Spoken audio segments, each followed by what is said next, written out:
Et bonjour à tous, mon nom est François Letarte, bienvenue sur ma chaîne JDR-D30, une chaîne consacrée aux jeux de rôle sur table avec Vidrolis. Ça va être réponse au RPG Week.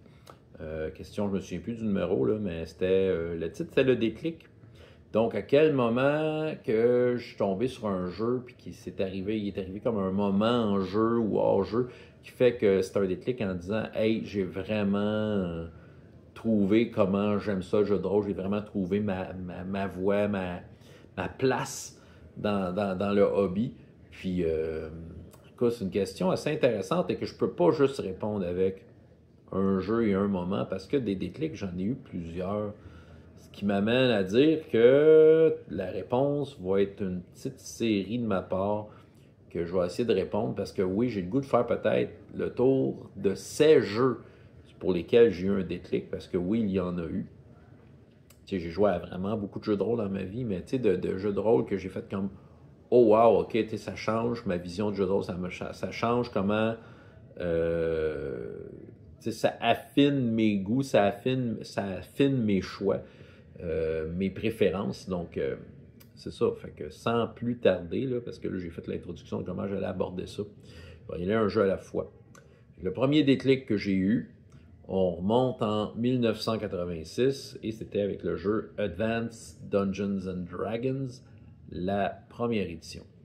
En fait, on parle ici de ma toute première expérience de jeu de rôle. C'est sûr que c'est une expérience qui est marquante. Il y en a pour qui ça ne l'est pas. Dans mon cas, ça l'a été. J'étais un petit gars qui était un maniaque des livres dont héros, donc j'étais habitué avec le principe des livres dont héros, création de personnages simples et tout ça. Et je me rends à la bibliothèque pour une activité de livres dont vous êtes les héros, qui était organisée par la bibliothèque, puis c'est sûr que j'étais le premier arrivé, mais là, je venais d'avoir 13 ans, ça faisait pas bien longtemps. Là, par rapport au nombre de participants, ils ont pris les 13 ans et plus, ils sont tous mis ensemble, puis il y a un gars qui était là, qui disait, on va jouer à Donjons et Dragons. Je connaissais un peu le nom parce que je me souviens que dans les livres dont vous êtes les héros, il y avait comme un petit peu une introduction, puis qui présentait Steve Jackson, Ian Livingstone, puis il disait ils étaient très fans de Donjons et Dragons et de Traveler. Fait que, tu sais, j'avais déjà entendu le nom. Je sais qu'un de mes amis avait ce jeu-là chez eux, mais il n'avait pas compris le jeu, fait qu'il m'en parlait pas bien, bien. Mais là, et j'arrive là, on va jouer à Donjons et Dragons. Le déclic, c'est pas fait là. Mais disons que mon intérêt était comme. Il était à vif. C'était comme, oh, mais qu'est-ce que c'est que ça? Puis je les entendais parler, puis OK, on crée des personnages. C'était comme un semblant de session zéro. Est-ce que vous allez être là la semaine prochaine? Mais moi, c'est sûr, j'étais là. T'sais. Puis là, je retourne la semaine d'après, crée mon personnage. Là, je tombe avec la feuille d'aventure.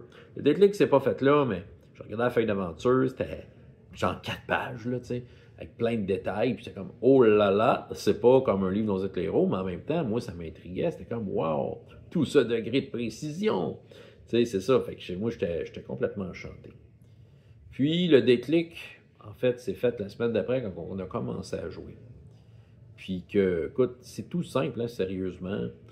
Puis c'est la seule affaire, je me souviens vraiment de ce game-là, à part un autre événement.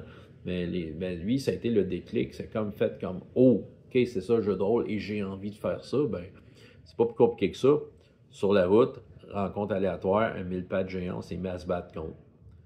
Puis, tu sais, j'étais pas très original dans mes manœuvres. Je dis, ben, je l'attaque. Fait que le meneur de jeu, ok, roule un D20. Roule un D20, tu le pognes, combien de points de vie. Puis, c'est ça. Fait que là, il y avait comme un échange. Je sais qu'il y avait un copain qui était là, qui lui, avait tout perdu ses points de vie, tu sais. Lui, il était moins content. Je me souviens de sa phase de désappointé. Mais moi, c'était comme, je pense que j'avais achevé le 1000 pattes géant. C'était comme, c'était à ce moment-là. Là, il y a eu le déclic. Dire, OK, il n'y a pas un texte qui me disait des choix. T'sais, je pouvais dire ce que je voulais. J'étais en interaction avec d'autres qui expliquaient ce qu'ils voulaient faire. J'utilise tel sort, je fais telle manœuvre. T'sais, on s'entend, c'était pas un combat fancy. Ce combat-là, c'était rien qu'un bouche-trou. Mais moi, c'était comme mon premier combat. Puis c'était comme, oh, wow. Parce que là, j'étais dans une imagination. Je le voyais que je partageais avec les autres une histoire qu'on se mettait dans notre tête à ce moment-là. Puis écoute, j'étais complètement fasciné. Fait que ça en est un des clics qui m'a dit OK, ça, le jeu de rôle, j'ai vraiment envie d'aller là-dedans. Donc, premier déclic, on recule en 1986 et c'était avec Advanced Dungeons and Dragons, première édition. Dans les jours qui ont suivi cet événement-là, j'avais ma boîte rouge et je faisais jouer mes amis. Voilà, François Letard, JDR des 30, et jusqu'à la prochaine fois. Et autant de plaisir dans la vie que dans les jeux. Au revoir.